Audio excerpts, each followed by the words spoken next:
dòng máy khoan pin của Bosch cực khủng luôn các bạn ạ, và sản xuất tại Malaysia luôn á. GSB 180Li. Rồi các bạn có thể nhìn đây là khoan pin Bosch này ha. Bosch này pin này thì được bảo hành 6 tháng thôi nha các bạn nha. Rồi chúng ta sẽ khui bên trong. Trời ơi nó đẹp ngời luôn các bạn. Đây có sắp hướng dẫn sử dụng. Đây có cái hướng dẫn adapter luôn mới ghê chứ. Đây là phiếu bảo hành nha các bạn nha. Rồi tiếp tục là mấy cái phụ kiện của nó các bạn. Nhiều phụ kiện quá vậy. Đây là mũi khoan nha. Mũi khoan này thì nó tặng các bạn khoan chơi cho vui vậy thôi, chứ còn để mà làm á thì chắc làm không được đâu ha. Khoan các bạn khoan tường, khoan gạch nhẹ thì được, chứ còn mà khoan mặn quá thì không được. Và đây là cái đầu của nó nha, cái đầu bắt quýt thì rất là nhiều đầu cho các bạn bắt ha. Đấy, và cái này là cái bắt nối ha, thì gắn những cái này vào thôi, đơn giản ha. Rồi tiếp tục là cục sạc nha các bạn nha. Đấy, đây tiếp tục đây là cục pin sạc cua của nó đó các bạn. Đây là pin 18V 1.5A nha các bạn nha. Pin này chắc khoảng 3 cell á.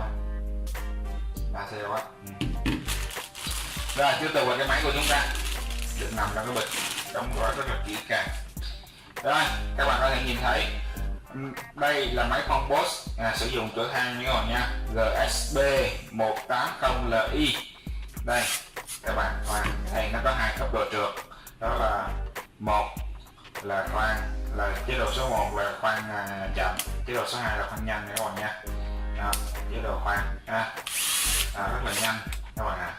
Và đây nó sẽ có 3 chế độ, một là bắt vít, 2 là khoan sắt, 3 là khoan tường. Khoan tường nó có cái biểu tượng búa này là khoan tường nha các bạn, không khoan bê tông nha, đừng có nghĩ là búa là khoan bê tông à. Đó, máy pin này không khoan bê tông được đâu, khoan xong là đi luôn á. Và đem cái máy đi bảo hành là người ta nhìn trong cái bo là người ta biết liền nha.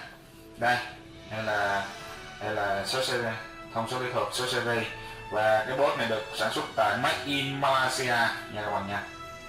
Đấy, nó dòng nhỏ này nó sản xuất tại Malaysia các bạn. Đấy, đây nó có là bao nhiêu cấp độ trượt đây, nó có 20 cấp độ trượt để phần viết nha các bạn nha. Chỉ duy nhất chế độ viết thì nó mới có chế độ cấp độ trượt này thôi nha các bạn nha. 10, 20, 15, 10 tùy các bạn thôi. Cấp độ trượt này để làm cái gì? Để các bạn khoan viết thì nó sẽ khi mà gần tới rồi nó sẽ búa cho các bạn 2-3 cái nữa cho nó chặt con viết đó, nó không bị lỏng. Đây là có 2 cái chữ than nha. Các bạn hết chữ than các bạn thay, nhưng mà không biết khi nào hết đâu. Còn viết mà, chứ là các bạn bị khoan ép nó quá tải thì nó chết ngay rồi, nó không còn đâu nữa mà thay than nha các bạn. Đây là chế độ qua về đảo chiều. Đây là cái công tắc, các bạn nhấn nhẹ thì nó sẽ là chạy yếu, các bạn nhấn nhanh thì cái chạy nhanh nha các bạn nha.